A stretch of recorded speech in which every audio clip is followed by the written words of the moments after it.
ऐसा लगा अंत में बताइएगा जरूर। अरे बहू, चाय ले ले, उठ जा बेटा। अरे मम्मी रहने देती ना, मैं उठ तो रही थी। अरे कोई बात नहीं, खाने में क्या बनाना है वो बता दे। देख लो माँ, कुछ भी जो ये कहे बना लेते हैं। बेटा, मैंने तो जो सब्जी थी वो काट दी है, तू बस रोटियां बना लेना। ये हर रोज सुबह का सीन था ममता के ससुराल का। एक दिन पड़ोसन कहती है, अरे बहन जी, सारा दिन काम करती रहती हो, थकती नहीं क्या आप? बहू क्या करती रहती है सारा दिन? अरे वो भी कुछ ना कुछ करती ही रहती होगी। अब इतनी भी बूढ़ी तो नहीं हूं मैं जो बैठ जाऊं कि सामने काम पड़ा है और मैं बैठी रहूं। अरे लेकिन बहू की तो आदत खराब हो जाएगी जब सारा काम आप ही कर दोगी। अरे ठीक है ना, कम उम्र में हमारी भी शादी हुई थी। अब आजकल के पढ़ने लिखने वाले बच्चों को सारी जिम्मेदारी लेने में भी तो वक्त लगता है। बहू है तो क्या हुआ, मेरी बेटी की उम्र की ही है ना। एक उसे भी देख लो, चाय बनाने के सिवा आता ही क्या है। ममता से सारी बात करती है। हाँ, मम्मी जी ही ज्यादा काम करती हैं, इसमें कोई दो राय नहीं है। लेकिन मैं भी क्या करूं, ऑफिस और घर के बीच जो वक्त मिलता है उसी में काम कर लेते हैं, है ना। दिन बीत रहे थे। सास बहू के बीच की बॉन्डिंग अच्छी थी, लेकिन जब बहू माँ बनती है तो जो थोड़ा बहुत काम किया करती थी वो भी छोड़ देती है। बहू, ये ले, तेरे लिए बनाया है। इसको खाने से बच्चा और तू दोनों स्वस्थ रहेंगे। ठीक है माँ जी। माँ जी, वो बच्चे के लिए गद्दे जो सूख रहे हैं ना छत पर, जरा ले आइए ना। तभी वहां पति आ जाता है। अरे माँ रुको, मैं ले आता हूँ, तुम मेरा खाना लगा दो। माँ किचन में चली जाती है। पता है, बगल वाली डॉली है ना, वो लोग हमारी साइड के हैं। उसकी सास ने तो उसकी हड्डियों को मजबूत करने वाले लड्डू बनाए हैं। उसे भी बच्चा हुआ है ना। पता नहीं मम्मी जी क्या पानी सा उबाल कर दे देती है, मैं तो बस वही खा लेती हूँ। अरे तो तुम्हारे साइड बनता है तो तुम अपनी माँ से बोल दो, वो बना देंगी। आहा, माँ की तबीयत ठीक नहीं रहती, तुम जानती हो ना, कैसे बनाएंगी वो। अरे क्या हो गया सासू माँ को? कल तक तो फेसबुक में किटी की फोटो डाल रही थी। अच्छा अच्छा, चुप रहिए। डॉली की सास ने मनाया है, तुम लोगों का भी तो फर्ज बनता है। तभी वहां सास आ जाती है। ये ले बहू, गर्म पानी की बोतल, गर्म पानी पीने से पेट अंदर हो जाएगा। नहीं नहीं माँ जी, गर्म पानी पीने से प्यास नहीं बुझती। अरे पी लेना बेटा। वो बगल वाली डॉली को तो जानती है ना, जो तुम लोगों के साइड की है। तेरे साथ ही उसका भी बच्चा हुआ था। बेचारे का कोई ख्याल रखने वाला नहीं, सारा काम करती है और रात में बस एक लड्डू खाकर सो जाती है। पेट तो लटक ही गया है और बच्चा तो कितना कमजोर सा है उसका। अच्छा माँ, क्या बात है, डॉली की ये हाल है?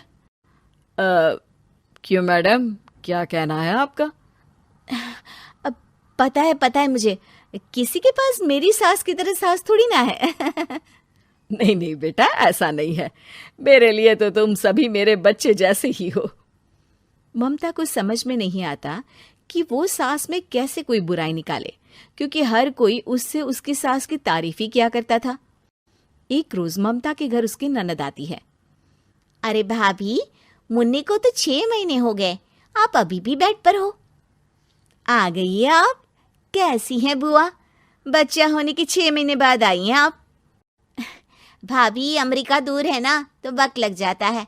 अब इनकी छुट्टी अभी थी तो सभी आ गए। वैसे माँ कहाँ है? थकी हारी सास बेटी को देखकर खुश हो जाती है।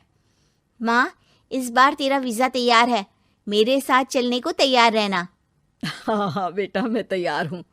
अरे ऐसे कैसे माँ, मैं कैसे मैनेज करूंगी? कैसे मतलब? जैसे मैंने किया अमेरिका में, आप इंडिया में कर लेना। वैसे आपका तो मायका भी पास ही में है ना। हाँ वो तो है, लेकिन वहाँ माँ के पास वक्त नहीं होता। ईश्वर भक्ति में उनका सारा समय चला जाता है। भाभी, बेटी परेशान हो तो माँ का ध्यान आरती में कैसे लग सकता है? समझ में ही नहीं आता। वैसे भी अब माँ को मैं अपने साथ ले जा रही हूँ। माँ को विदेश घूमने का शौक है ना। ममता मन मारकर चुप हो जाती है, लेकिन मन ही मन सोचती है कि वो कैसे सारा काम मैनेज करेगी। पति का खाना, नाश्ता, मुन्ने को नहलाना, धुलाना, फिर रात भर इसके लिए दूध तैयार करना। माँ तो सारा काम करती थी। हे भगवान, ना भाई ना। क्या हुआ भाभी? क्या सोचकर ना भी ना कर रही हो? अरे कुछ नहीं, बस बच्चे के बाद से ही कमजोरी ज्यादा हो गई है ना, तो अचानक से बड़बड़ाने लगती हूँ मैं। अगले दिन ममता अपनी माँ को फोन करती है।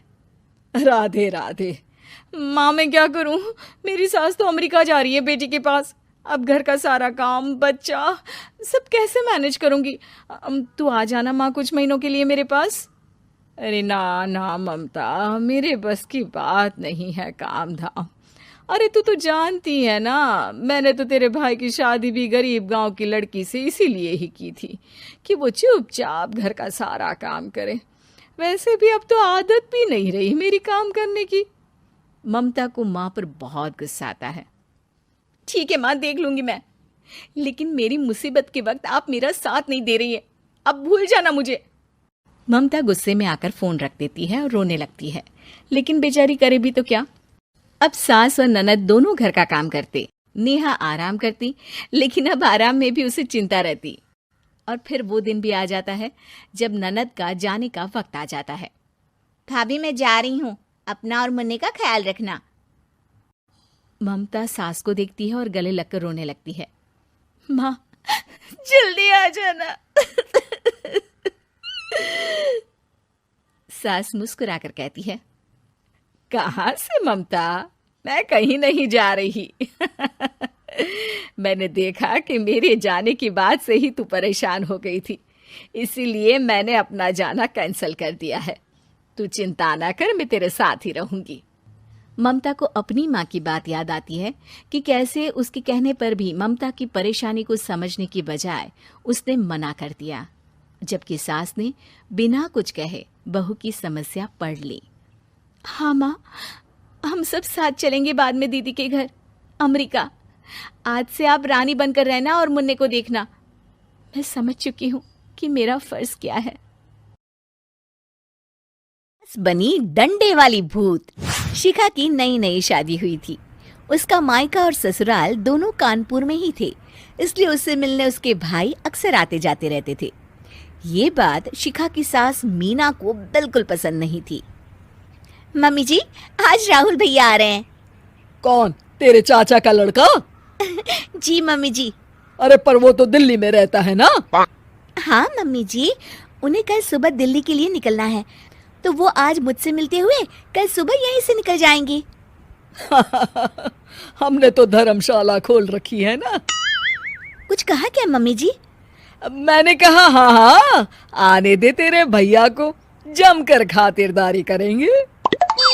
अब तो कुछ करना ही पड़ेगा, इससे पहले कि मेरा घर धर्मशाला बन जाए। ये कैसी बातें कर रही हो मीना? सच ही तो कह रही हूँ। अभी इसकी शादी को साल भर भी नहीं हुआ और आए दिन इसके घर वाले आ धमकते हैं। अरे तो क्या हुआ, वो इसी शहर में रहते हैं तो हाल चाल लेने आ जाते हैं। इस बार मैं उनका हाल और चाल दोनों ही बिगाड़ दूंगी। अब बहुत हो गया जी। अरे ये कैसी बातें कर रही हो, हे भगवान। बस आप तो देखते जाइए। शाम को राहुल आता है।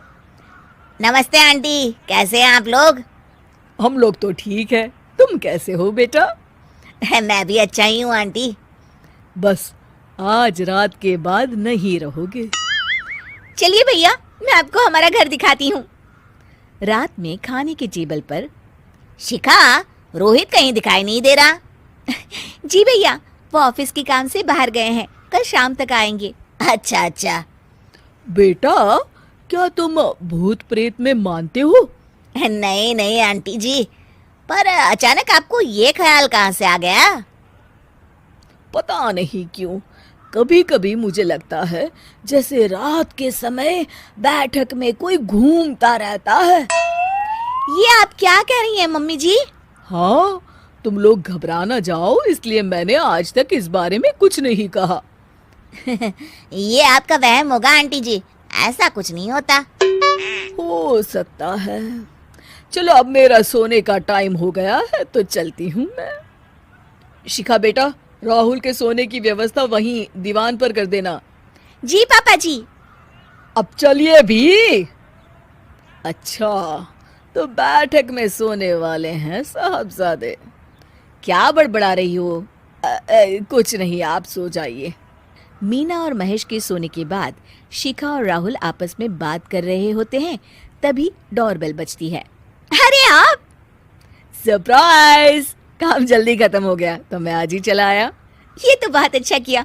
देखिए राहुल भैया भी आए हुए हैं, आप दोनों का मिलना भी हो जाएगा। कैसे हो रोहित? मैं तो ठीक हूँ भैया। शिखा, मैं भी आज यहीं सो जाता हूँ, राहुल भैया से बातचीत भी हो जाएगी। अच्छा अच्छा ठीक है। मीना आधी रात को उठती है, कंबल मुंह से पैर तक ओढ़ के डंडा लेके बैठक में आती है और देखती है दीवान पर चादर ओढ़े कोई लेटा हुआ है। देखो तो कैसे मजे से सो रहा है बहन के ससुराल में। मीना ताबड़तोड़ 4-5 डंडे मार देती है। अरे मर गया! अरे बचाओ बचाओ, कौन है? मीना जल्दी से अपने कमरे में भाग जाती है। हे भगवान, ये मैंने क्या किया? ये रोहित कहाँ से आ गया? लगता है ये नालायक राहुल मेहमानों वाले कमरे में सो गया होगा। आज तो इसकी खैर नहीं। उधर बैठक में, अरे क्या हुआ रोहित? मैं बाथरूम में था, तुम्हारे चिल्लाने की आवाज सुनी। पता है भैया, मैं सो रहा था, अचानक से कोई आकर मुझे डंडे मारने लगा। ये क्या कह रहे हो? लगता है तुम भी आंटी की तरह भूत प्रेत में मानते हो। नहीं नहीं भैया, सच में कोई आया था। मैं तो जा रहा हूँ मेहमानों वाले कमरे में सोने के लिए। इस समय अपने रूम में जाऊंगा तो शिखा की नींद खराब हो जाएगी। ठीक है भाई, जाओ तुम, जहाँ तुम्हारा भूत डंडा लेके ना आ सके। थोड़ी देर बाद मीना कंबल ओढ़ के डंडा लेकर मेहमानों वाले कमरे में पहुंच जाती है। वो बिस्तर पर से रोहित को फिर डंडों से मारने लगती है। अरे मर गया! अरे मर गया! तू भूत प्रेत में नहीं मानता ना?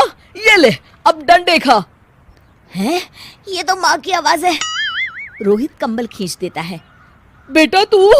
अरे ये क्या कर रही हो माँ? मार मार के मेरा भरता बना दिया आपने। माफ कर दे मेरे लाल, मैंने तो तुझे ही मार मार के लाल कर दिया।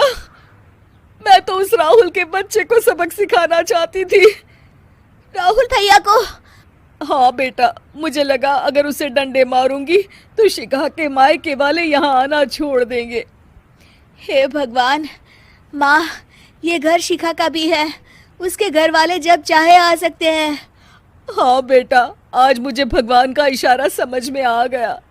मैं कितना गलत करने चली थी और अपने ही बेटे को चोट पहुंचा दी। अब चुपचाप जाके सो जाओ माँ, और किसी को कुछ बताने की जरूरत भी नहीं है। शिक्षा दूसरों का बुरा चाहने वालों के साथ भी बुरा ही होता है।